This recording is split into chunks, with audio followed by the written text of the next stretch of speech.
She looked me in the eyes and said, "I'm leaving you for someone more successful." What she didn't know is that the man she cheated on me with works for me. What would you do if your girlfriend told you she found a more successful man, not knowing that man was actually you? Sounds like the plot of a bad Netflix drama, right? Well, welcome to my life. Let's rewind 6 months. Her name was Lena. We met through friends, and right from the start, she had this energy. Glamorous, magnetic, Instagram filtered in real life. You know the type. Hair always perfect. Nails always done. She wore designer shoes to walk the dog and made brunch a personality trait. Me? My name's Mark. I'm 33. I wear jeans that cost $40, I drink cheap coffee, and if you looked at me in line at the grocery store, you'd think I was just another mid-tier software dev trying to pay off a used Honda. What Lena didn't know, what I never told her, is that I'm the founder and CEO of a pretty successful tech company. Not a flashy one. We don't make phones or rocket ships. We build enterprise-level back-end tools. Boring stuff. But boring pays. I learned a long time ago, if you lead with money, people follow it, not you. So with Lena, I played it simple. Told her I worked in IT. Let her think I was just a back-end guy. Never corrected her when she called me her sweet little tech nerd. And for a while, it was fun. We'd go on chill dates, park picnics, late-night diners. I'd show up in hoodies and sneakers. She didn't complain, exactly, but the hints started early. Wouldn't it be cute if we did a weekend in Paris? Everyone's doing it. My ex used to spoil me with gifts. He was a banker, so, you know. I love ambition in a man. Like goals, money, hustle. You know what I mean? Oh, Lena. I knew exactly what you meant. But I wanted to see just how deep that rabbit hole went. We dated for half a year. I paid for everything, of course. But always kept it modest. Never used the company card. Never picked her up in the Tesla. Just my old truck, worn-out boots, and a debit card that looked like it might bounce at a fancy restaurant. And Lena? She started to drift. It was in the way she stopped kissing me goodbye. The way her phone suddenly had a passcode. The way she said, "You're so sweet." Like she was patting a puppy that couldn't chase a car. I noticed everything. But I waited. Until one night she said she needed space. No warning. No fight. Just, I need to find myself. Figure out what I want. And I said, cool. Take the time. She left with a smile and a kiss on the cheek like I was some summer camp crush. 2 days later, her Instagram blew up. New outfit. Expensive wine. Tagged location, a rooftop lounge I knew she couldn't afford. And there, in the reflection of her wine glass, was a man's arm in a designer blazer. The caption? Some people bring peace. Some bring presents. Sparkles #leveling up. Oh really? Well, here's the kicker. The guy she was with? The one she thought was the director of a tech firm. He was. Kind of. He's one of my regional managers. A guy I hired last year to run our Warsaw branch. She thought she was trading up. She had no idea she just downgraded herself within my company. And me? I wasn't mad. I was patient. Because now, I had everything I needed to finish the test. And Lena? She was about to get the final result. A week passed. 7 days since Lena left me for a more successful man. 5 days since her Instagram turned into a luxury soap opera. And exactly 3 days since I forwarded a screenshot of her little, leveling up, post to my HR director, with a simple note. Your Warsaw manager is dating my girlfriend. You might want to flag that for our internal conduct review. Professionalism matters, right? But I didn't block her. Didn't message her. I wanted to see how long it would take before she showed up again. It took 8 days. It was a Thursday night. I was home, sipping tea and reviewing code from a dev team in Singapore. Hoodie on. Messy hair. playing my usual, average Joe, look. The knock came soft. I opened the door, and there she was. Lena. Tight black dress. Makeup heavy. Lips red like a warning sign. You could tell she'd rehearsed the moment in her head 100 times. Hey, she said, soft like we were starting over. I raised an eyebrow. Hey. She tilted her head, gave me that half smile she used to use when she wanted something. Can we talk? I let her in. Not because I wanted to, but because I was curious. She sat on the couch like it was still hers, crossed her legs, looked around and said, You know, you were always sweet. Kind. Safe. Ah. That word again. Safe. Like I'm a damn seatbelt, not a person. Then she said it. But I've realized something. Stability is rare. I thought I wanted more. Flash, attention, high life. But honestly? The guy I left you for? He's not even a real director. Turns out he just manages a little branch or something. Barely has a car. No investments. His ex still lives with him. And you were always there for me. She smiled like a fox returning to the henhouse. Leaned forward. Whispered, I want to try again. If you'll have me. And I just sat there. Calm. Silent. Then I stood up and walked over to my desk. Opened my laptop. Took a second. And then spun it around to face her. On the screen? The homepage of my company's internal dashboard. CEO Mark K. My photo. My title. My empire. She blinked. I clicked again. Opened LinkedIn. Mark K., founder and CEO. 11 years. 270 employees. Global operations. Her smile cracked. I clicked again. This time? Our internal Slack thread. A message from my HR director. Manager has been suspended for inappropriate conduct and breach of ethics. Thanks for flagging this. I looked her in the eyes. And said, You didn't trade up, Lena. You cheated down. She stuttered. Her hands shook. She said something like, I didn't know. Or, You never told me. As if that made it better. You lied, she snapped. You let me believe you were nobody. I laughed. Actually laughed. No, Lena. I let you show me who you were. And you passed that test with flying colors. She started crying. I didn't flinch. She begged. I opened the door. She screamed. I closed it behind her. And that was the most peaceful silence I'd heard in months. You ever see someone's entire ego collapse behind their eyes? That was Lena, standing in the hallway, mascara running, mouth open, trying to piece together how her simple IT boyfriend just revealed himself to be her ex-boss's boss. I closed the door. I didn't lock it. Didn't need to. Some doors don't open twice. I wish I could say I was angry. Or heartbroken. But honestly, I was relieved. Because when someone shows you who they are, and you still try to romanticize them, that's on you. But once they rip the mask off themselves, that's freedom. I sat down. Sipped my tea. Checked email. 10 new partnership offers. 4 investor updates.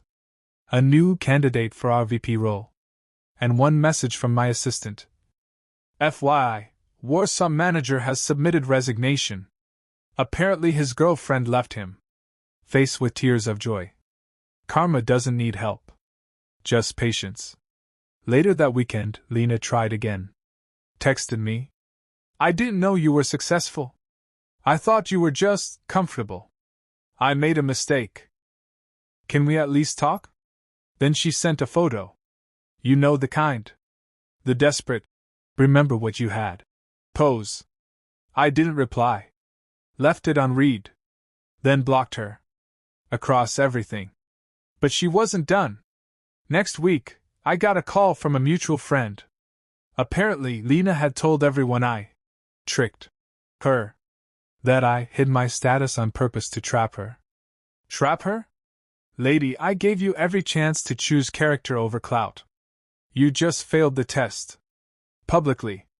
So, I made it more public. I called my PR guy. Said, you know how we've been talking about doing more human-focused stories about leadership? Yeah? I have one. Personal one. Real. We posted it on LinkedIn. On the company blog. Even got it picked up by a startup podcast. Title? Why I Pretended to be a Regular Employee for 6 months, and What It Taught Me About People. It went viral. I didn't name her. Didn't need to. But everyone local who read it. They knew. The final paragraph? People often say they want honesty, loyalty, stability. But what they really want is flash. Until the flash burns out. Test people in silence, and they'll reveal their truth in noise. I'm not bitter. I'm just better. That week, I got 3 DMs from women I hadn't talked to in years. One of them? Ellie, a designer I met at a UX event back when I was still building the company out of my garage. She always had this calm, curious energy. Zero drama. Just vibes. She said, Hey CEO in hiding. That article? Respect. We got coffee. Not a date. Just a conversation. But it felt easy. Like something real could start there. Not a performance. Just truth. And Lena? Last I heard, she tried applying for a job at a different tech firm. Too bad the hiring manager used to work for me. He called me and laughed. She seriously thought we wouldn't ask around. Some doors don't open twice. Some reputations never recover. A month later, I'd almost forgotten how Lena sounded when she cried. That's the thing about peace, you don't realize how loud chaos was until it's gone. The nights were quiet now. No passive-aggressive sighs. No side eyes across the dinner table. No awkward pauses after I answered questions, too simply, for her taste. Just silence. And freedom. Ellie and I started meeting more often. Nothing rushed. Just coffees. Bookstores. Long walks where nobody pretended to be richer, smarter, or more interesting than they really were. One night, I told her the whole story. Lena. The lie. The reveal. She didn't flinch. Just sipped her drink and said, Wow. She really thought success looked like a watch and a rooftop bar. I nodded. And not showing up every day, building something real. She smiled. That's sexy. That's when I realized I didn't want revenge. I already had something better. A life that didn't need her apology. But then came the twist. We were hosting a tech summit in the city. My company does it every year, industry networking, demo stages, a few panels. CEOs, devs, investors. The whole startup zoo. I was backstage before my keynote when my event manager walked over. Weird one, she said. What's up? There's a woman at the front desk trying to register with a guest pass. Says she's dating one of our regional partners. Wants access to the VIP lounge. I raised an eyebrow. Name? She checked the iPad. Lena. Lena V. I almost choked on my coffee. I laughed. Hard. Of course. Of course she couldn't resist. She probably saw the summit on LinkedIn and figured she'd slide back into the scene. Probably thought she could dress nice, smile pretty, and charm her way back into something exclusive. Too bad this time, the velvet rope was held by me. I walked out to the front. There she was. Red dress. High heels. Designer bag she probably borrowed. She was flirting with the check-in guy, acting like she belonged. Then her eyes landed on me. Everything in her face froze. I walked up, slow and calm. Hey, Lena. She blinked. You're hosting this? I leaned in. I own this. Her jaw twitched. I was just here to support Victor, she said. He's presenting something. Victor? I smirked. You mean the same Victor we demoted last week for missing deadlines and lying about project delivery? She blinked. You didn't know that, huh? No. You sure know how to pick 'em, I said. Then I nodded to security. She's not on the list. Escort her out, please. As she was being led away, she turned. You're a jerk, Mark. I smiled. And you're unemployed. Again. That was the last time I saw her. No texts. No, I'm sorry. No, I changed. And that silence? Tasted better than champagne. A week after the summit incident, I got a letter. Not a text. Not a DM. A physical letter, like it was 1999 again. No return address. No handwriting on the envelope. Just my name, printed neatly. I opened it expecting marketing spam. Instead, it was from her.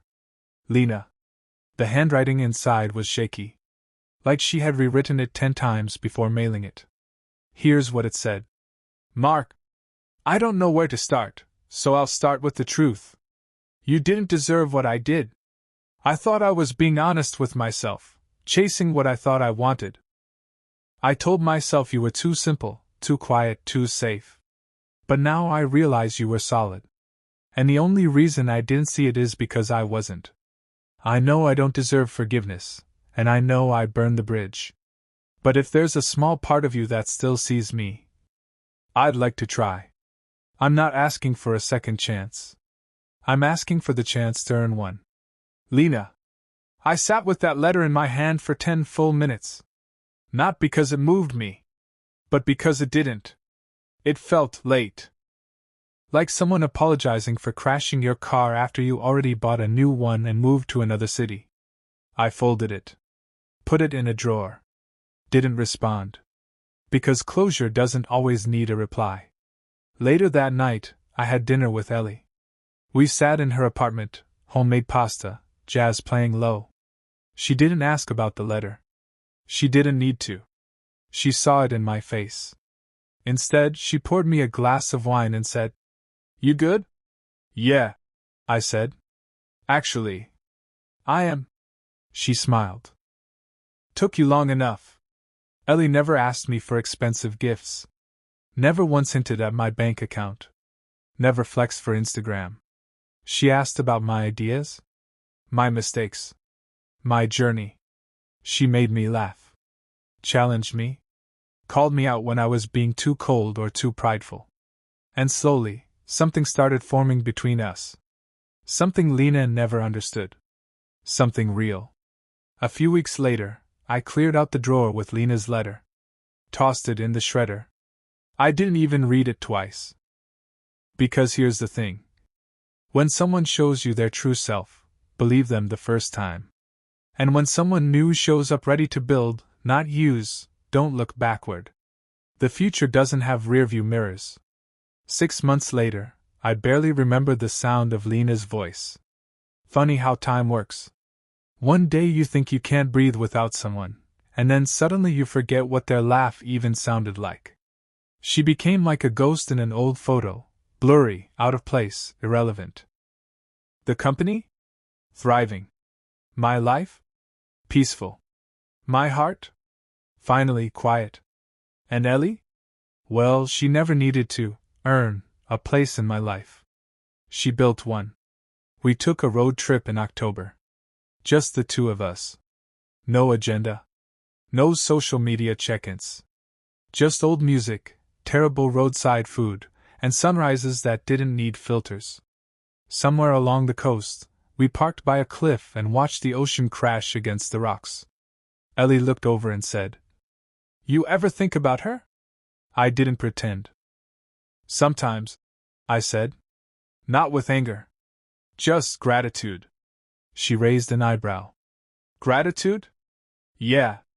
If she hadn't betrayed me, I might never have figured out what I actually want. Ellie smirked. And what do you want? I looked at her. You. See, the thing is, Lena never saw me. She saw what I could be if I shaped myself around her fantasy. But I'm not a blueprint for someone else's dream house. I am the house. Solid. Built from scratch. And I'm not for rent. To anyone who's ever been in my shoes, who got left for someone better, richer, flashier, let me say this. She didn't leave you because you lacked value. She left because she couldn't see it. And that's not your failure. That's her blindness. And eventually, someone comes along with clear vision. And when they do, you'll be glad that door closed. You'll thank God you didn't chase the one who ran. Because the best revenge is a peaceful life they'll never be invited back into. Thank you for watching. Don't forget to subscribe to the channel, and see you in the next videos.